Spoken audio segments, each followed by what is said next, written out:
Look, the Georgian Secretary of State and governor have been very straightforward and made it very clear that they're running an above-board successful election campaign. They did it for the presidential campaign, and they pushed back against repeated attacks by President Trump. Which were highlighted this week by that absolutely phone call. An unbelievable phone call. And I think they'll stand by the results this time as well. There is really no place to talk about fraud. It's a close election. It was always going to be close. The president is talking about fraud. I mean, he's already been tweeting the vote dump pending. They're waiting to see how many they need to. Yeah, there's a vote dump coming. The last votes are going to come in from almost overwhelmingly Democratic districts, which is the way it usually is because they tend to be a little bit slower in the counting in the highly urban districts. But that's the reality. Look, it's very, very likely at this point that both will have won the Senate seats. It's not guaranteed. The Democrats are saying? The Democrats. Both Democrats look like, I mean, those people who seem to know Nate Cohen or all those people are now calling it 95% in the second race as well.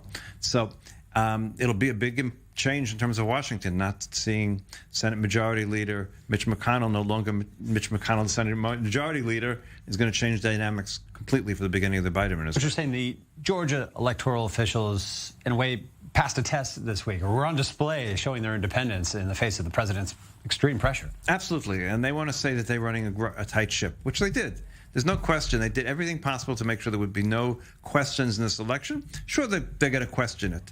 And probably in the Purdue race, Ossoff race, there'll be a recount automatically, because if it's less than 0.5%, then there can be an automatic recount if anyone requests it. But as you mentioned here, the balance of the Senate hangs here from whatever comes out of Georgia here now. The control of the Senate here hangs in the balance, I should say. With that at stake on this national levels, this goes far beyond Georgia here. Would we expect this to get ugly or elevate still? I know we're talking about the integrity of Georgia, but with so much at stake, is it up to them? Is it bigger than the situation? It's much bigger than the situation, but I don't think they can push it any more ugly. I mean, there's been so much ugliness and false claims around the presidential elections that what are they going to do at this point? The reality is, yes, a lot is at stake.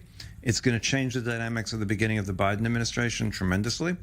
It'll change the dynamics of the Senate because Mitch McConnell was very big at doing one thing, not bringing things to a vote. And if he no longer controls the voting agenda in the Senate, suddenly we're going to see a lot of votes in the Senate, up and down. Not everything's going to pass that Democrats want, but there'll be votes on many, many things.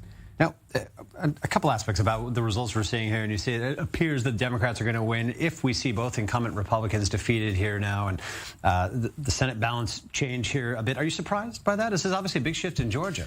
Okay, so overall, if you would have asked me 5 years ago or 10 years ago, I'm shocked. But after we saw what happened in the presidential elections, after we've seen the tremendous job that Stacey Abrams has done at organizing the African-American vote and getting people out to vote, I'm not shocked. Look, she was really pushing very, very hard.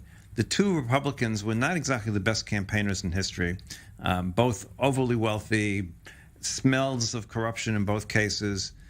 So they weren't the best. On top both of which, highly supported by President Trump here. Well, exactly. Certainly Loeffler. Well, there's no question they're both highly supported, but that was a double-edged sword here.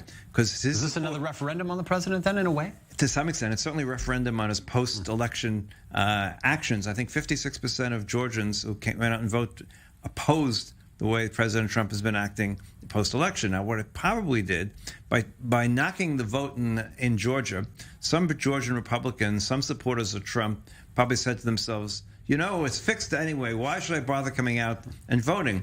And if we look at the numbers from what I've seen, the percentage of Biden voters who turned out in the runoff now was higher than the percentage of Trump voters who turned out. And that's probably all the difference that was needed. Now, another major event here in the political realm, again, the certification by Congress of the Electoral College decision vote today, I believe, in Washington now. Vice President Pence under pressure here from the president. What might happen, or what could happen there from this small batch of Republicans that are planning to push back on this, and potentially with Vice President Pence? Okay, so the president seems to have an obsession that the vice president can actually do something. However, the law and the Constitution gives him only one power, and that's to count the votes, not to decide which votes are valid and which are not valid. He cannot do that.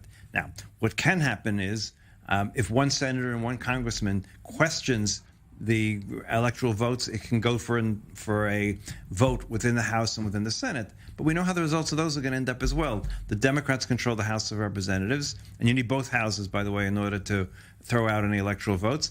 And the senators, there are enough senators, Republican senators, who've come out against this and say how terrible this is for the American democracy and the Constitution, that it has no chance in the Senate. What we are going to see is probably rioting in the streets.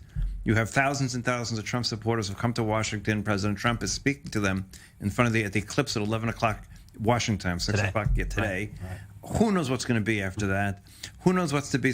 So many of these people actually believe that Vice President Pence can do something. That's the amazing thing. There is this belief out there that he has. And Pence seemingly now trying to get himself out of this. Pence has been trying he's been in this terrible position for all these 4 years. He's done everything that Trump has wanted him to do.